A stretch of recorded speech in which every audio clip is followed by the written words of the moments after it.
You've heard of kings and queens, the conquerors and the conquered. Their stories fill our history books, monuments carved in their honor. But what about the children born in the shadows? The sons of scandal, the daughters of shame? What if I told you some of them changed the course of history, and others were erased before they had a name? From medieval cloisters to jazz-soaked New Orleans, from samurai Japan to the digital undergrounds of today. This is the story no one wanted you to hear. The Dark Ages. Holy bastards, imagine you're in 6th century Gaul, what will one day become France. The Roman Empire has fallen. Christianity is spreading across a fragmented landscape of warring kingdoms and desperate poverty. In the growing darkness of these early medieval cities, two institutions rise above all others: the church and the brothel. And sometimes they were one and the same. Raidgun's secret mission. The year is 570 AD. A woman moves through the torch-lit streets of Poitiers. Her robes mark her as nobility, but she moves with the urgency of someone with a secret. This is Raidgun, former queen, now a nun and founder of the Abbey of the Holy Cross. The daughter of a Thuringian king, she was captured in war, forced to marry the Frankish king Clothar, then fled to religious life when he murdered her brother. But tonight, she's not praying. She's heading for the city's edge, to a place respectable women pretend doesn't exist. What records don't tell you in the official histories is that Raidgun had established a hidden mission: rescuing children born to prostitutes in bishop-controlled brothels. Yes, you heard right. Bishop-controlled brothels. Bring any child born this month. The abbey will take them. No questions asked. They will be baptized. They will learn to read. This was the strange paradox of the early medieval world. The church condemned prostitution in its sermons but collected taxes from it through the back door. Cities needed the revenue. Bishops turned a blind eye, or worse, became landlords themselves. And the children, they were the sancti bastardes. The holy bastards, born in sin, saved through Christ, raised in monasteries and convents across Europe. The scriptorium children. Let's fast forward 20 years. That baby Raidgun saved? He's now a young man named Fortunatus, working in the monastery scriptorium, copying texts that will survive the Dark Ages. We know this because monastery records occasionally slip and mention the origins of these children. Son of a woman of the night, one record states. Another calls a talented young scribe born of Eve's oldest profession. Some of these children grew up to become monks, nuns, even clerics, their bloodlines quietly entering the ecclesiastical power structures of Europe. The church was simultaneously their salvation and their prison. Think about this historical irony. Some of the manuscripts that preserved classical knowledge through the Dark Ages, the very foundation of Western civilization's rebirth, were copied by the illegitimate children of prostitutes, working by candlelight in remote monasteries. History isn't just written by the victors. Sometimes it's written by those who weren't supposed to exist at all. The bishop's dilemma. Not all these children found sanctuary. Bishop Caesarius of Ars wrote in 510 AD of a terrible choice facing the church. What shall we do with the children of sin? If we save them, do we not encourage vice? If we abandon them, do we not become murderers ourselves? The answer was pragmatic, if cold. Save the souls but hide the bodies. Children would be baptized secretly, then sent far from their birthplace, ensuring no connection to their mothers could ever be proven. For every child rescued by someone like Raidgun, countless others died of exposure or neglect. Medieval cities had special sewers called culverts of the innocents where unwanted infants were often abandoned. This pattern, institutional hypocrisy, followed by both cruelty and unexpected mercy, would define the next 1,000 years of history for these forgotten children. High Middle Ages. The Magdalene orphans. By the 12th century, European cities were growing. Trade was flourishing. And so was prostitution, now organized into official districts with their own rules, taxes, and identities. In London, they called it the Bankside Stews. In Paris, Les Maisons de Filles. In Florence, Lucchese del Peccato, houses of sin. But a new question haunted the growing towns. What about the children? The birth of Magdalene houses. Florence, 1227 AD.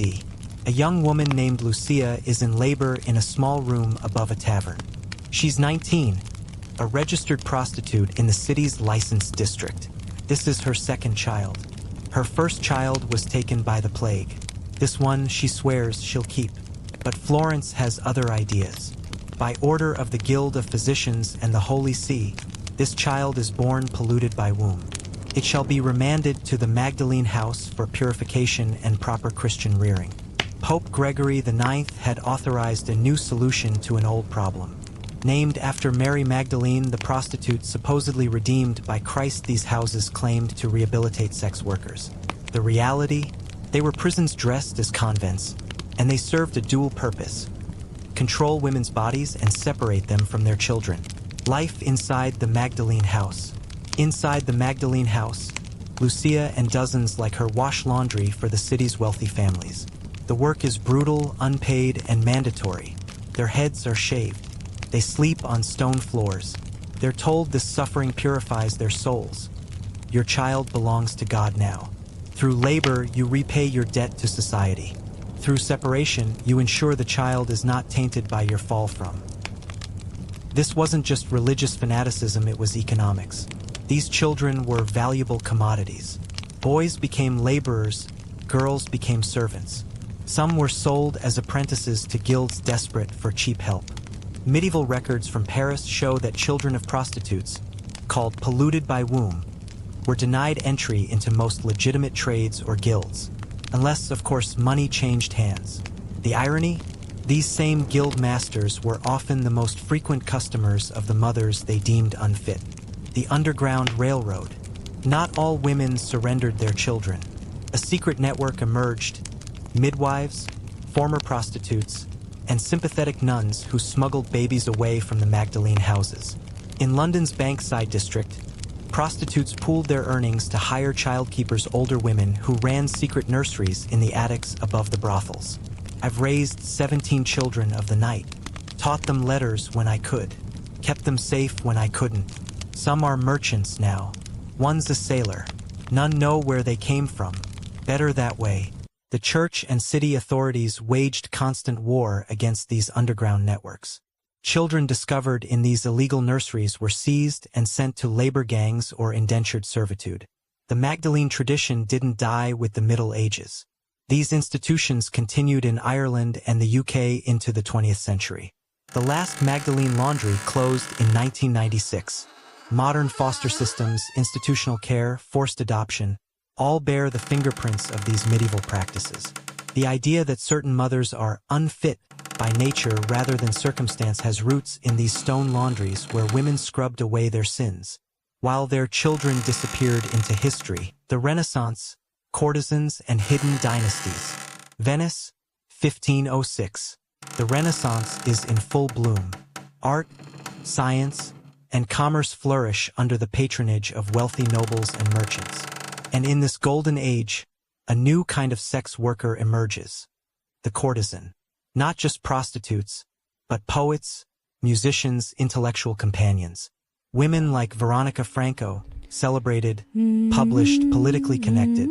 But even in this more permissive age, their children faced an ancient question. Who are you? Who do you belong to? Veronica Franco's dilemma. Veronica Franco sits at her writing desk. She's 30, a published poet, and one of Venice's most celebrated courtesans. Men wait months for an evening in her company. Senators seek her political advice. She's pregnant again, her third child. The father could be any of several powerful men, including a Venetian senator. What fate for a child who has no place. Venice loves the mother but condemns the son. They praise my verses while they shun my blood. Franco had options other prostitutes didn't. Her connections meant her children could potentially be educated, even find positions in society. But they would never inherit, never bear the family name of their fathers, never fully belong, unless the anonymous adoptions. A nighttime meeting on the Grand Canal. A hooded woman passes a swaddled infant to a wealthy merchant's wife who has been unable to conceive. Venetian records show numerous anonymous adoptions tied to brothel districts. Court documents refer cryptically to children born of unknown origin suddenly appearing in noble households. The child is mine now, born to me in private. Any who question this fact question my honor. The donation to the mother's family is a charitable gift, nothing more. This was an open secret in Renaissance Italy. Illegitimate children of courtesans were sometimes smuggled into noble families via wet nurses or these hidden adoptions. Money washed away the stain of origin. The practice created hidden dynasties' bloodlines that officially didn't exist but nevertheless influenced art, politics, and commerce. The children who changed history. Take the case of Jacopo Robusti, better known as Tintoretto, one of Venice's greatest painters. Historical evidence suggests his mother may have been a courtesan. His extraordinary talent and his father's connections allowed him entry into artistic circles normally closed to base-born children. They whisper about my mother, but when I paint, the whispers stop. Or consider Isabella de Luna, daughter of a Roman courtesan, who became one of the most influential diplomatic messengers between Italian city-states precisely because her in-between status made her ideal for carrying sensitive information. The Renaissance created new possibilities for these children if they had talent, if their mothers had connections, if money could smooth their path. But for most, the old barriers remained. This system, where illegitimacy could be overcome through wealth but never fully erased, inspired 18th and 19th century European adoption practices. The foundations of class-based access to legitimacy were being laid, stone by stone. Today's debates about adoption, surrogacy, and reproductive rights still echo with Renaissance questions. Who determines a child's fate? Is legitimacy something that can or should be purchased? Edo, Japan, the Yoshiwara bastards. Let's journey east to Edo, present-day Tokyo, in the late 18th century. Behind wooden walls and moats lies a floating world of pleasure and art, the Yoshiwara district. Here, the most celebrated courtesans of Japan, the Oiran and Taiyu, entertain samurai, merchants, and occasionally even disguised nobles. But in the back alleys of this floating world, children are being born into a rigid caste system that will determine their entire lives. The Flower and Willow World. The year is 1787. In a small room above a tea house, a child is born to Hinazuru, a courtesan of the middle rank. The father is unknown, perhaps one of many clients, perhaps the tea house owner who has shown her favor. Hinazuru has only moments with her newborn before the house mother arrives. Cannot stay here. The contract is clear. You belong to the house for 20 years. The child would only be a burden to your career. In Yoshiwara, children born to courtesans were often forcibly separated from their mothers. Some were adopted by the courtesans' families back in the countryside. Others were raised by the tea house staff to become servants. Many simply disappeared. But Edo, Japan had a fascinating contradiction. While these children were separated from their mothers, many remained connected to the floating world. They grew up in its shadows, absorbing its arts, its language, its particular view of life's impermanence. Katsushika, the artist's daughter. Among these shadow children was Katsushika, daughter of the great artist Hokusai. While documentation is incomplete, several scholars believe her mother was a Yoshiwara courtesan with whom Hokusai had a long relationship. Father taught me to see the world in lines and colors. Mother taught me to survive it with grace. Defied tradition. She never married. She became a painter in a male-dominated society. Her works, often unsigned or attributed to her father, show a unique perspective on Edo life.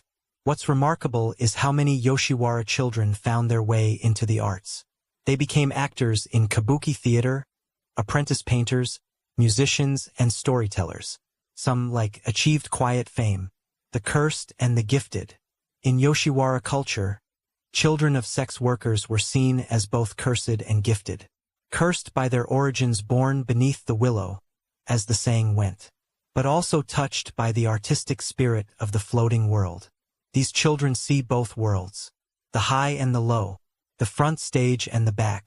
They know secrets before they can speak. Some Yoshiwara children even became spies for the shogunate. Their in-between status made them perfect observers. They could move through society's layers, never fully belonging anywhere, seeing everything. The romanticized tragedy of these children fed into modern Japanese literature, anime, cinema, and geisha mystique. Characters with mysterious origins, raised in the shadows of society, becoming artists or warriors. This archetype runs deep in Japanese storytelling, sustaining fascination with what they called beautiful suffering. We might call it trauma today, but in Edo, Japan, it was transformed into art. Colonial India, the cantonment kids. Let's shift to British India in the mid-19th century. The British Empire has established control. Military cantonments, segregated areas for British troops, dot the subcontinent. And within these cantonments lies a hidden world. Regulated brothels where local women serve British soldiers. These were not created by accident, but by policy. Music fades to silence. Here, in the collision of empire and exploitation, another generation of shadow children was being born. The contagious diseases X. The year is 1864. Sir John Strachey, civil servant to the Crown, sits at his desk drafting regulations for what the British euphemistically called the social evil. The health of our troops is paramount. Regulated brothels prevent disease. But the inevitable byproducts, mixed-race children, present a complication we cannot officially acknowledge. The British military had a problem. Venereal disease was decimating troops. Their solution: register and medically inspect Indian sex workers in cantonment brothels. But the Contagious Diseases Acts created another issue: children. Mixed-race children who embodied the very thing the British Empire could not admit, that its men were creating families with the women they considered racial inferiors. The result was brutally pragmatic. These children were banned from official schools. They couldn't claim British fathers. They were often rejected by Indian society as well. Thousands of mixed-race children were born in what soldiers called chummeries or tent brothels. Their mothers often named them with anglicized names James, William, Mary, hoping this might give them some protection. It rarely did. Between two worlds. Meet Serena, born in 1870 in the Lucknow cantonment. Her mother was a registered sex worker. Her father, a British sergeant who occasionally brought her small gifts but never acknowledged her publicly. The British children throw stones and call me half-caste. The Indian children say I put on airs. I belong nowhere. By age 12, Serena had few options. Too Indian for the British, too British for the Indians. Many children like her were left to Indian orphanages or ended up with criminal tribes, marginalized groups the British had labeled as inherently criminal. Some found refuge in mission schools run by European Christians who took a more sympathetic view. Others created their own communities on the margins of both societies. Legacy of division. This racial and bureaucratic limbo directly influenced post-colonial stigma around mixed-heritage children. After independence in 1947, these communities often remained trapped between worlds. When the British left, they took their protection but left their prejudice. We remained living proof of history they wanted to forget. What's remarkable is how these children developed their own culture: Anglo-Indian cuisine, music, language patterns. From necessity, they created identity. Some joined the independence movement. Others maintained fierce loyalty to Britain. All navigated the impossible space between colonizer and colonized.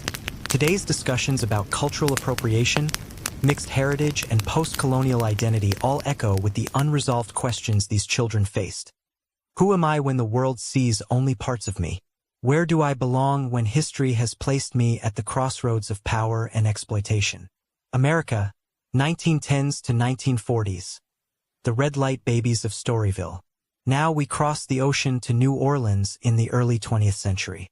To a legally sanctioned red light district unlike any other in America.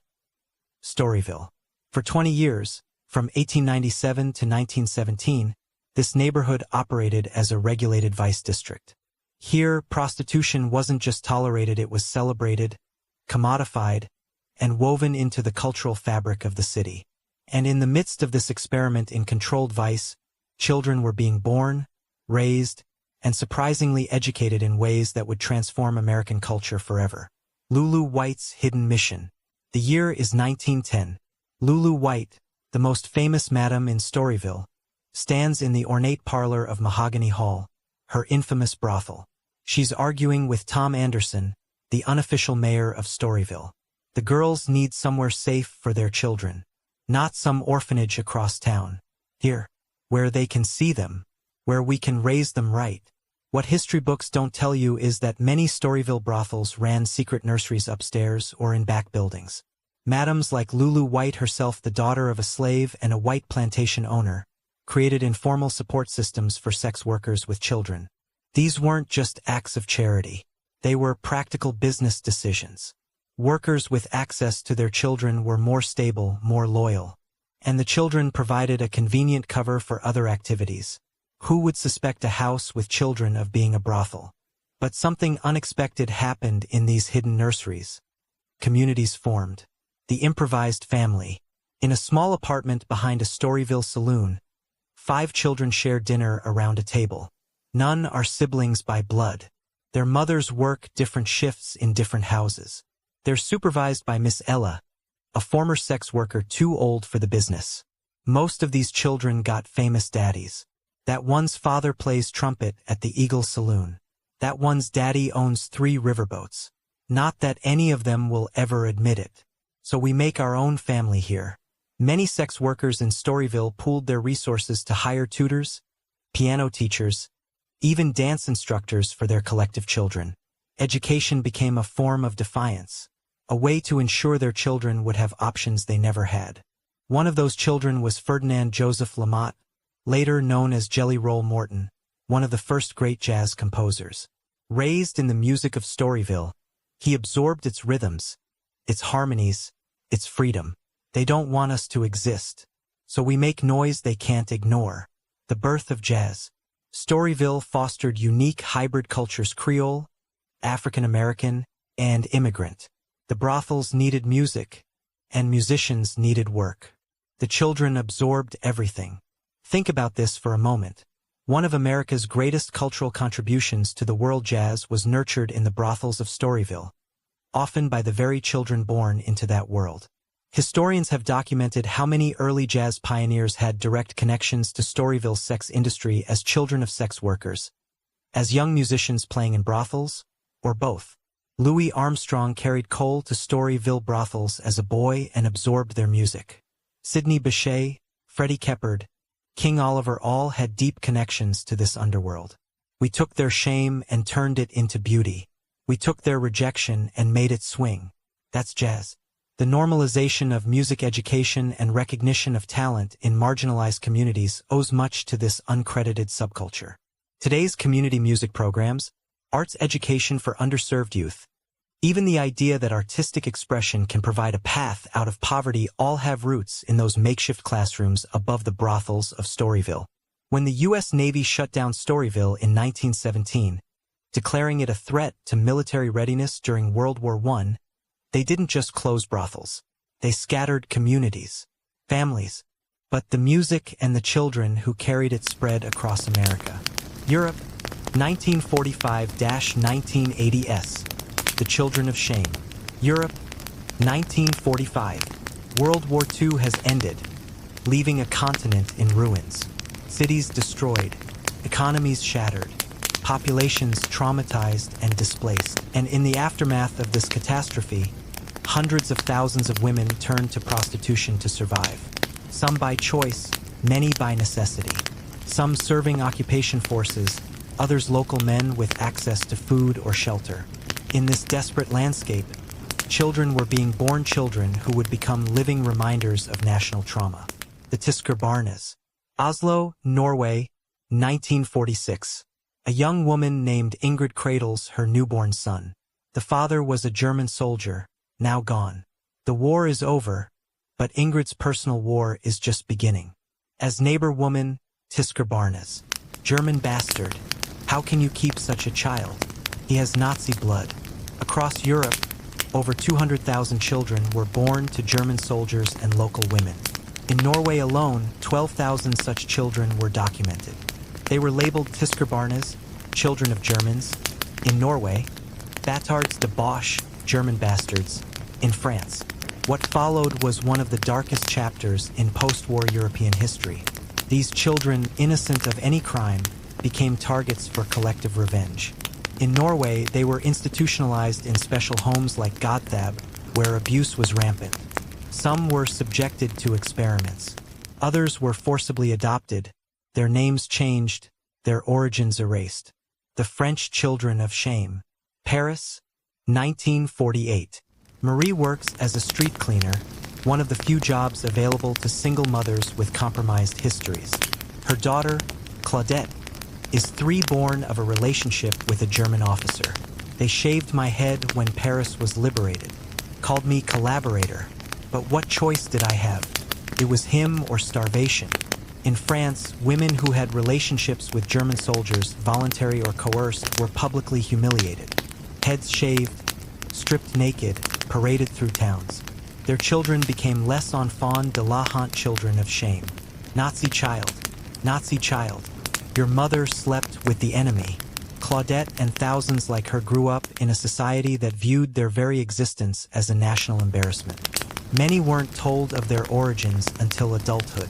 Some never learned the truth at all. The legacy of war children. By the 1980s, these children, now adults, began to speak out. Organizations formed. Krigsbarn in Norway, Cours Sans Frontières in France. They demanded recognition, compensation, even apologies from governments that had treated them as living reminders of national humiliation. I was born in 1944. I didn't choose my father. I didn't choose this history, but I've carried it like a weight all my life. These children became symbols in art and film, characters caught between identities, between national narratives. Their stories forced Europe to confront uncomfortable questions about collective guilt, sexual violence during war, and the weaponization of children as symbols. Today's refugee and war orphan policies still wrestle with the legacy of wartime sexual exploitation. The children born of UN peacekeepers in Africa, of ISIS fighters in the Middle East, of Russian soldiers in Ukraine, all face versions of the same questions that haunted post-World War II Europe. What happens to the children of the conquered and the coerced? Are they victims or enemies, innocent or tainted? And perhaps most importantly, who gets to decide? Modern era, the global children of survival sex. Let's come to the present day. To Manila, Nairobi, Caracas, Bangkok. To cities where global inequality, technology, and ancient prejudices create new versions of very old problems. The terminology has changed. We speak of survival sex rather than prostitution, of sex trafficking rather than brothels. But children are still being born at the intersection of exploitation and survival. And now, for the first time in history, these children are beginning to tell their own stories. Digital surveillance and predictive policing. Manila, Philippines, 2018. A young woman named Elena gives birth in a public hospital. Before she even holds her baby, a social worker appears with a tablet. Mother's occupation, residence in known red light area, father unknown. Yes, this child qualifies for the at-risk registry. In many cities today, children of sex workers are placed on government watch lists at birth, a form of predictive policing based not on their actions, but on their mother's occupation. Some countries use AI tools to identify at-risk kids, often with algorithms built on discriminatory assumptions. A child born to a sex worker in Manila has an 86% chance of being flagged for special monitoring before their first birthday. The digital age hasn't eliminated the marginalization of these children, it's automated it. But technology has also created new possibilities for resistance. Rachel Lloyd and the Survivor Movement. New York City, 2005. Rachel Lloyd stands before a group of teenage girls. Born in England to a sex worker mother, Lloyd herself was trafficked as a teenager before escaping. Now she runs GEMS Girls educational and mentoring services. Society will tell you that you're damaged goods, that your mother's choices define you. I'm here to tell you they're wrong. Your story isn't over. It's just beginning. Lloyd represents something new in this ancient story. Survivors taking control of the narrative. Her organization has helped hundreds of young women, many born to sex workers, many trafficked themselves, reclaim their lives through education and community. Across the world, similar organizations have emerged, led not by saviors from outside, but by those with lived experience. In India, Apni AP. In Thailand, Empower Foundation. In Argentina, Amar. These groups are rewriting the script. The children of sex workers aren't just victims to be rescued or problems to be solved. They're leaders, advocates, and experts on their own lives. Digital storytelling and global advocacy. Bangkok, Thailand, 2022. A young woman named Ploy sits before her laptop, recording a TikTok video that will be viewed over 2 million times. My mother was in the sex trade. I grew up in the back rooms of a massage parlor. This is my story, not your trauma porn, not your white savior fantasy. My actual life. Across platforms like TikTok, YouTube, and Instagram, the children of sex workers are telling their stories directly bypassing traditional media gatekeepers and challenging sensationalized narratives. This is unprecedented in history. For centuries, these children's stories were told by others, religious authorities, government officials, social reformers. Now, digital platforms allow them to speak for themselves. The global fight for sex worker rights now includes advocacy for their children. Safe housing, decriminalization, and dignity. This activism is shaping UN human rights protocols and global social work policy. In New Zealand, where sex work was decriminalized in 2003, children of sex workers now have legal protections against discrimination. In Thailand, community-based childcare centers in red light districts provide education while allowing mothers to maintain custody. Today's debates around sex work, whether to criminalize, legalize, or decriminalize, often focus on women's agency and public health, but they rarely center the children. Yet history shows us that any approach that separates families based solely on a mother's occupation creates new forms of trauma. The best way to help the children of sex workers is to support their mothers with healthcare, housing, legal protection, and dignity, not with rescue, separation, or surveillance. Cycles and patterns. The recurring themes. As we've journeyed through this hidden history, from medieval cloisters to digital platforms, certain patterns emerge, cycles that repeat across time and geography. Let's examine for recurring themes that connect these seemingly separate stories. Institutional hypocrisy. First, institutional hypocrisy. From church-controlled brothels in the Dark Ages to military-regulated prostitution in colonial India, those in power have consistently managed sex work with a dual approach. Public condemnation, private utilization. In medieval Europe, the same bishops who condemned prostitution in Sunday sermons collected taxes from it on Monday. In Victorian England, politicians who gave speeches about moral purity maintained the Contagious Diseases Acts regulating colonial brothels. This hypocrisy falls hardest on the children. They become inconvenient evidence of systems that aren't supposed to exist. Children as commodities. Second, the commodification of these children. Throughout history, children born to sex workers have been treated as resources to be allocated, rather than humans with inherent rights. In medieval Magdalene houses, children were trained as cheap labor. In colonial systems, they became convenient servants. Even in contemporary welfare systems, they're often processed as cases rather than supported as individuals. What changes isn't the commodification itself, but its justification. Religious salvation, racial purity, child welfare, national security. The underlying logic remains disturbingly consistent. Creative resistance. Third, the extraordinary creativity of resistance. Despite overwhelming odds, sex workers throughout history have fought to protect their children, creating underground networks, informal schools, and alternative communities. From London's medieval child keepers to Storyville's collective childcare. From Lulu White's hidden nurseries to today's community-based centers in Thailand, mothers have consistently found ways to maintain connections with their children despite systems designed to separate them. And these children, in turn, have often channeled their marginal status into art, music, literature, and activism. Jazz, kabuki, poetry, digital storytelling. The creative outputs of these shadow children have shaped global culture in ways rarely acknowledged. The question of belonging. Fourth, and perhaps most profound, the question of belonging. Throughout every era, these children have faced the same existential question. Where do I fit in a world that sees my very existence as problematic? The medieval Sancti Bastardis found belonging in monasteries. The mixed-race children of colonial brothels created their own communities. The jazz musicians of Storyville found home in their music. This question of belonging isn't just personal, it's political.